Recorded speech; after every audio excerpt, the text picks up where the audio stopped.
Special thanks to the K Family Foundation, lead underwriters for MOSAIC.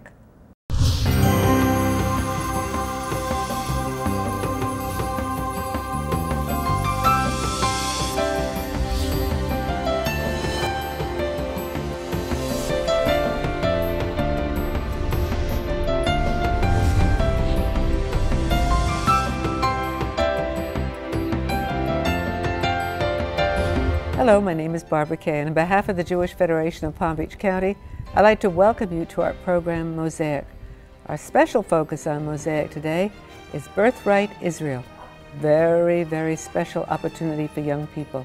We'll be back with our guests and our program right after this brief message.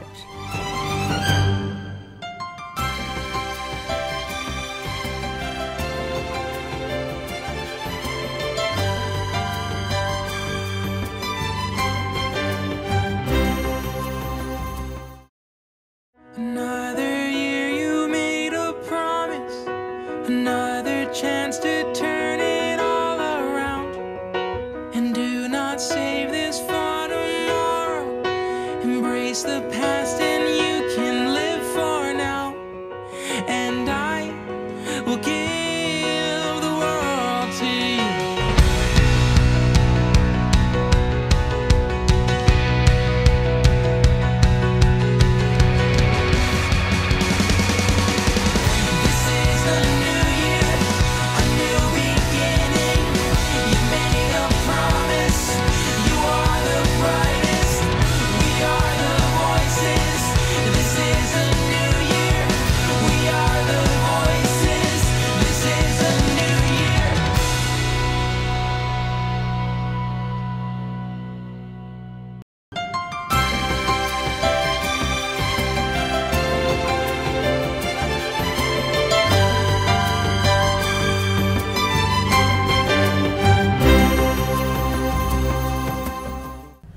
Charles Bromfin, welcome back to MOSAIC. What a pleasure to have you here. And what a pleasure to be here, Barbara, and with you.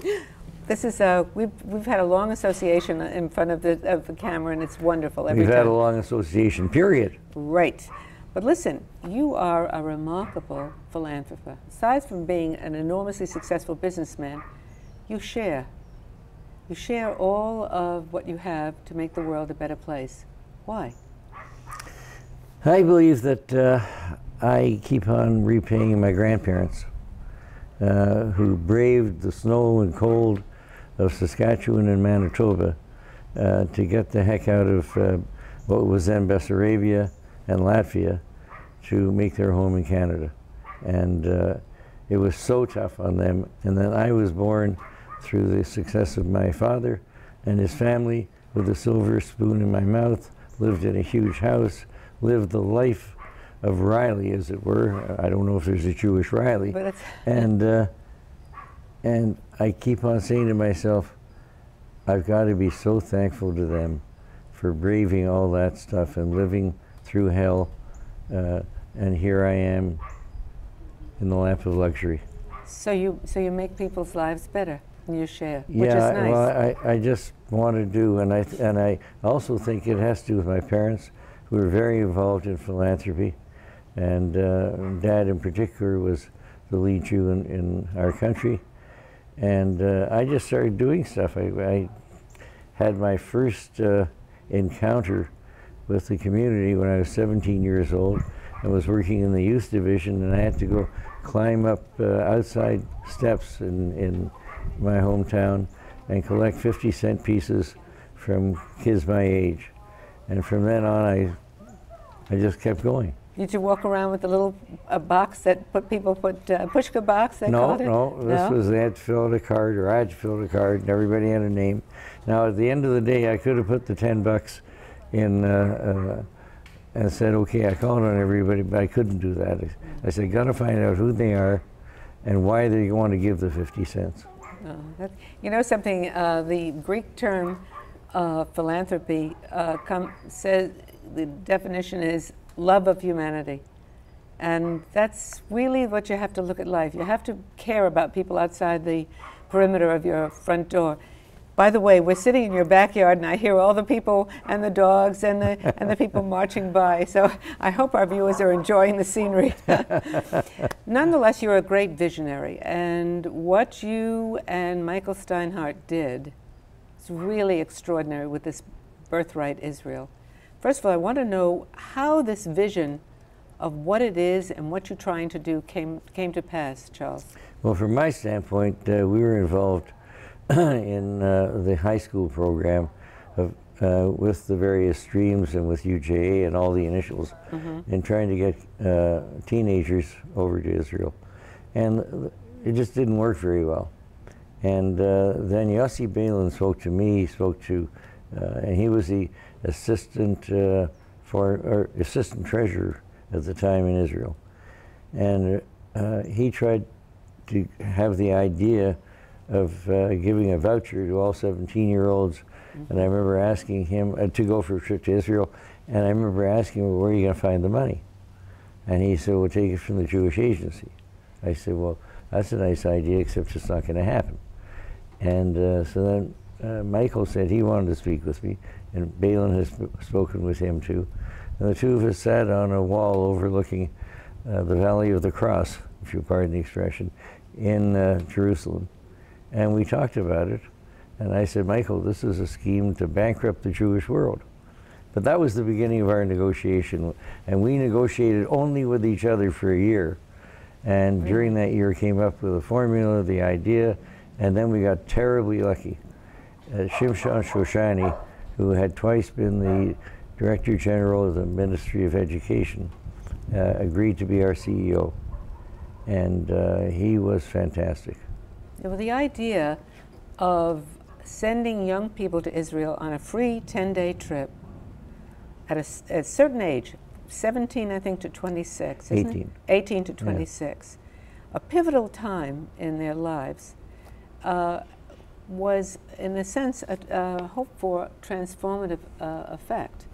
Is that what you hoped? It has worked. Yeah, it worked. But, you know, Birthright really is the quintessential venture philanthropy. We had no idea. We said, well, let's try it. And when Shimshon told us in June of '99 that we had to make a decision as to whether, as he called it, the project would go forward, we said, well, when do you have to know? He said, today. And all our colleagues were saying, don't do it, don't do it. You don't have anybody else supporting you except, I think we had 3 other philanthropists. And we said, yeah, but we promised. Because the idea was to start the new millennium with the Birthright program. Yeah. And we had no idea that it would work. And then when we had 8,000 spots for 12,000 young adults, we knew we had a success from that standpoint.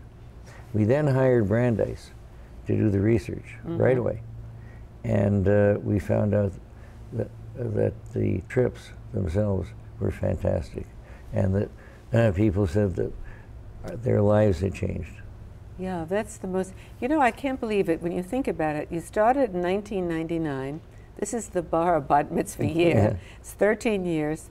Over 300,000 young people have gone on this trip. 54 countries around the world, including every place in the United States, every state, plus Israelis. 50,000 Israelis are also, excuse me, involved in the program. It is extraordinary, Charles. It's outrageous. It's so good, and you know, we have a 91% approval rating. It's crazy, and 75% of the young adults say it's the best trip they were ever on, and you know, half of the leadership of Hillel, half the leadership of AIPAC, Young AIPAC, half the leadership of just about everything, Birthright alums.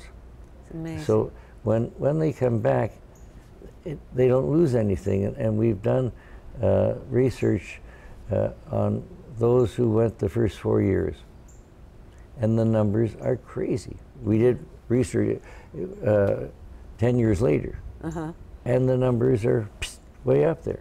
And all we wanted from the program, and maybe that's why it was successful, we didn't want huge things to happen, and no coercion, But our goal was to be happy that you're Jewish, to identify with the Jewish people, and to have an emotional relationship with Israel.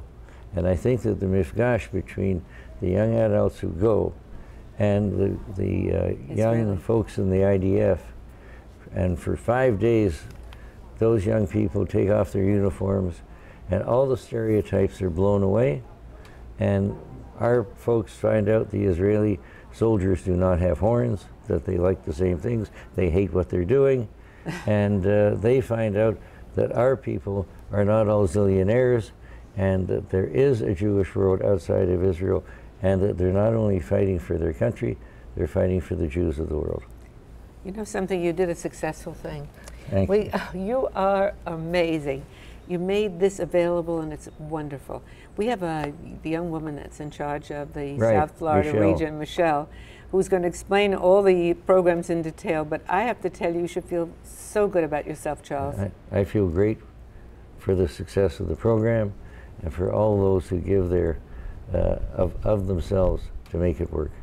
Thank you so much. Thank you. Welcome to Mosaic, Michelle Warench Ben Aviv. A pleasure to have you here. You're the South Florida Director for Birthright. Yes, thank you so much for having me. You know, earlier in the program, we heard the visionary and the most remarkable man, Charles Bronfman, talk about the evolution, the beginning of the concept. But I think we need a little bit more information about the program itself. I'd appreciate it if you would explain. Sure. Well, Birthright is a magical 10-day experience where a young adult, age 18 to 26, will get to travel with 39 other peers, exactly their age, to Israel for the first time on a group-led trip. And on that 10 days, we will show them the best of Israel. So they'll see cultural events. They'll go to Har Herzl. They'll climb Masada. They'll wake up at 4:30 in the morning and climb Masada. They'll hear from a survivor at Yad Vashem. They'll go and they'll put notes with all their hopes and dreams in the wall. And a lot of times they'll go back late at night to the wall again, and many of them will be so moved and inspired they'll either have a second bar bat mitzvah, or for some of them even their first bar bat mitzvah. Wow. Yes, and one of the most amazing parts of the program is something we call the mifgash, which means encounter, and that is when the group is joined by usually about 5 young Israelis in the same age group. Sometimes they're members of the IDF, and they'll join the trip. So all the stereotypes and whatever perceptions that the Israelis have of the North Americans and the Jews from around the world, and that everybody has of the Israelis, are totally broken down, and they find they have the same songs on their iPod, and they love the same movie, and there's so much in common, and they really become friends. Oh, wow. I'm telling you, I think when you feel and touch and live an experience, it really becomes so important to you. It changes your life. Absolutely. That's incredible. But there are different programs that are being offered. In other words, there are, I think, what is it called? Birthright Israel Taglit? Yes. Taglit is what it's called in Israel. And in America, it's run from the Birthright Israel Foundation. I see. And the programs are different, though. Don't they offer different opportunities? No, it's all one 10-day trip, the same program. Okay, so they don't, like Live Note doesn't have a... There are different trip providers, we call them. So basically, there are a lot of different ways to experience Birthright. Some people might want to do it in a more outdoorsy, active kind of way. And other people might want to do it from a more arts and cultural perspective. So depending on what kind of young adult, what kind of interests they have, we might send them on different trip providers, because each trip will vary a little bit, and we just maintain certain standards. You know, at this moment, we're going to take a brief break. We'll be back with the remainder of our program after this brief message.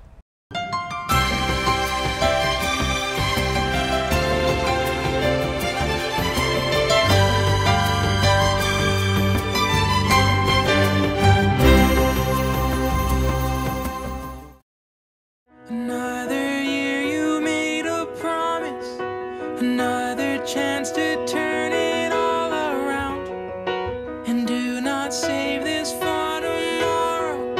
Embrace the past and you can live for now, and I will give the world to you.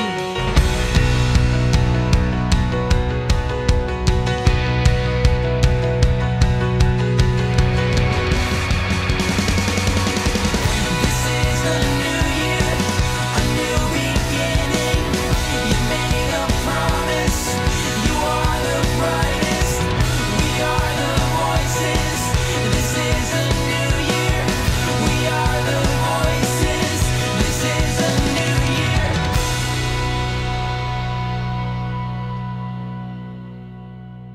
Welcome back, Michelle. Actually, prior to the break, we were talking about how marvelously impactful the program is. But I understand there's a big waiting list. Yes, it's unbelievable. Right here in Palm Beach County, we have a 54% wait list, which means 54% of the young adults that apply will never get the chance to go. And I think that it's remarkable as a young person myself, and I came from the Federation world. I worked at UJA Federation of New York for 10 years, and I met with hundreds of kids over the 10 years, and each one, same story over and over, a disenfranchised young person sort of disinterested in the organized Jewish community who goes on the trip and sees a transformational experience. And then that infused the board of whether, you know, it was ADL or APAC or Federation with all this fresh, excited young leadership that were galvanized and ready to get involved. And what I think is so hard about the wait list for me to understand is my generation is so often criticized for being apathetic or not coming to the table and being interested in Judaism. And yet we have all these thousands of young people that are coming forward and saying, okay, I get it, and I'm ready to experience Israel, and I want to have my birthright, and then we're turning them down. And so what I think is this is really the way. Everyone is banging down our doors to get in, and we need to band together as a community and find a way to send every young Jewish person that wants to go on Birthright. You have some sort of partnerships, though. You are in partnership with the Israeli government. Yes. And with the Federation. Correct. But it's a lot, it's very costly, and I guess you don't have the proper funding. And people have been tremendously generous. Now a lot of the young participants that are going are actually choosing to give some of their deposit money back because they so believe in the experience. Parents, grandparents are coming forward to give something because they see how powerful this has been for their own families. And the Federation system has been unbelievably generous, as has the government of Israel, and of course our founding philanthropists as well. But we never, this is an unprecedented demand, and it's a beautiful thing, and it's really changing the way the next generation, my generation, is viewing Israel and their Jewish heritage. And the connection. The connection is so crucial. Oh, it is. You know, when you brought a film, which I think would be very interesting for our viewers to see, just to give a brief graphic overview of Birthright Israel. So let's watch it. Absolutely. Okay?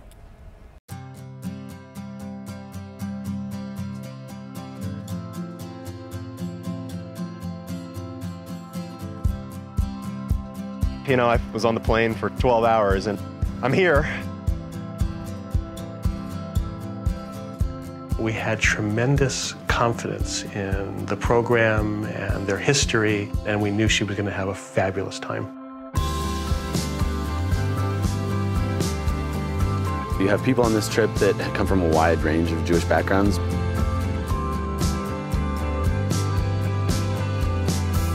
People from the United States, from India, from Canada, from Switzerland. I'm 20 years old and loving Israel.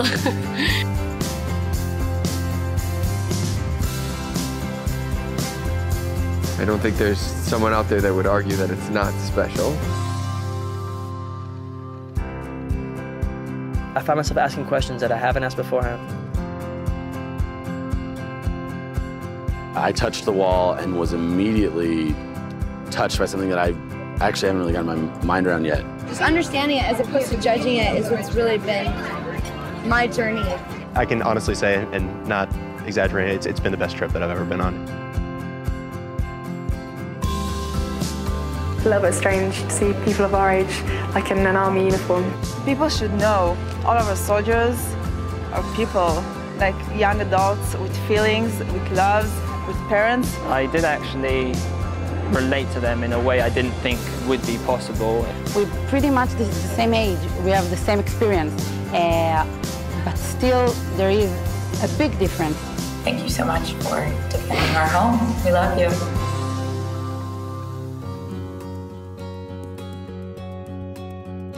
You can't spend 10 days in a country where you already have a connection to not get a much deeper connection. I think the key that brings us together and what we're learning about is just what it is to be Jewish, however that means works for you. Yeah.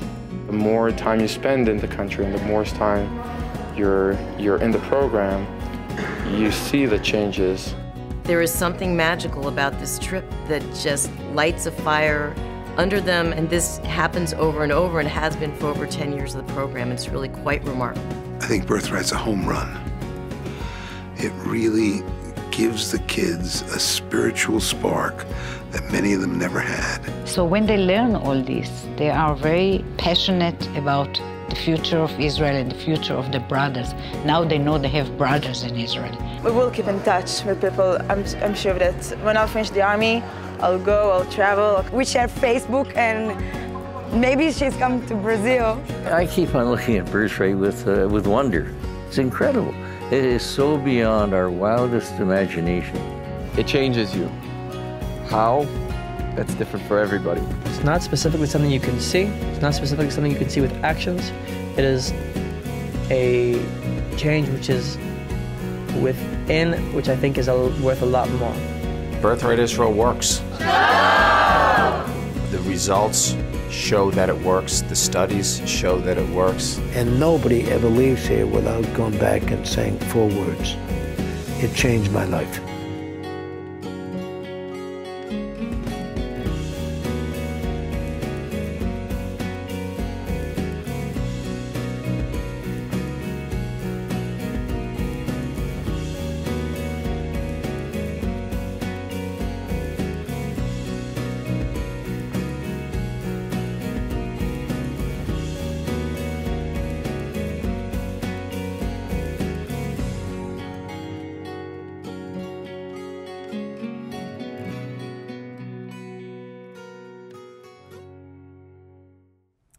Michelle, I have to tell you, that was wonderful. I wish I were eligible to go. At any rate, you have brought with you Corey Fishman, who is one of the participants. Yes. And I think it would be interesting to sit down and chat with him. But I thank you. You're doing a great job. Thank you so much for having us. Thank you.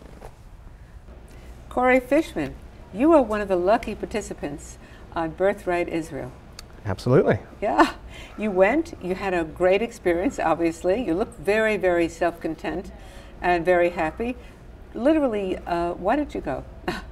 What motivated you to go? Well, to be totally honest, I actually didn't have much of a reason except for I was interested in going on a free trip in the first place. Okay. Which is something I've realized a lot of people who go on Birthright are interested in. It's just kind of a very interesting, eye-opening experience, and they have no idea, as I didn't, how much they're actually in store for and what they're really about to experience. Did you have much of a Jewish background before you went on the trip? I had a bar mitzvah. I'm Reformed, and interestingly enough, due to circumstances when I was younger, I was actually attending St. Mark's Episcopal Middle School while studying for my bar mitzvah. So I definitely grew up having an interesting background as far as religiously. I haven't ever really considered myself a very religious individual. What about your level of connection to Israel prior to the trip?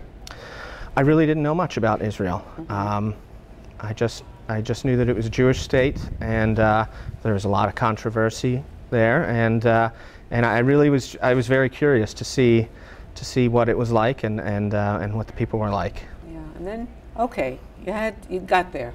Right. All right. What kind of response did you have? Well, I got to Israel and went on this incredible journey. I went with Israel Outdoors, which is one of the trip providers. That provides a more outdoorsy experience. You go hiking and things like that. But what happened, I would have never expected to happen so strongly. While you're there, you form such a strong connection with Israel. You meet Israelis. They have Israeli peers come on the bus with you and travel around for 5 days with you. You get to know what they're like. You get to realize how similar they are to peers in America, and how interesting of people they are. It's really incredible to hear the duality of their lifestyles, how they do listen to American music, pop culture, and things like that. At the same time, they all serve in the military and deal with very real, serious issues. And that was kind of mind-blowing. I would imagine that when you live with the Israelis, which you did, they traveled with you, that they also learned how similar you really, really were, even though you lived thousands and thousands of miles apart. You know, what was really interesting to me was that this was a trip through their country. Yeah. And it was just as mind-blowing and eye-opening for them as it was for the American participants who had never been there before. They're going through their own neighborhoods and their own cities, places they've been many times before, but the experience as a whole really just affected them as much as it was affecting the American participants. You went back again. First time you went was in 2010, and then you went back again as one of the professionals. Yes. What happened when I was in Israel, all the experiences that I had, it affected me so profoundly that I actually asked my staff members on my trip while I was there if there was any way I could give back. I couldn't believe that I had been given this incredible gift to go to Israel for free, to have these experiences, and I felt like I was undeserving. I hadn't done nothing to go and experience this. And so when I came back, the staff members told me about Birthright Israel Next. Next, yeah. Which is an organization basically, once you've come back from your Birthright trip, what's next? Next, right. and it's, we did a lot of social events. I basically got a volunteer position, a fellowship with Birthright Israel Next for the year after I got back from my Birthright trip. And through that, I was fortunate enough to be able to staff a Birthright trip and experience it all over again from a slightly different perspective. It was very interesting. It was just, I believe, 8 months after I had gone on my own trip. I got to help others experience the same experiences and see them go through the same transformation that I had just months before. Well, I have to tell you something. Charles Bronfman and Michael Steinhardt should be very, very proud if they listen to you. Thank you so much. Thank you. I'm very happy that they are around. Yeah, me too. And thank you for being with us as well. Be with us again next week when we have another look into the Jewish world. Goodbye from Mosaic.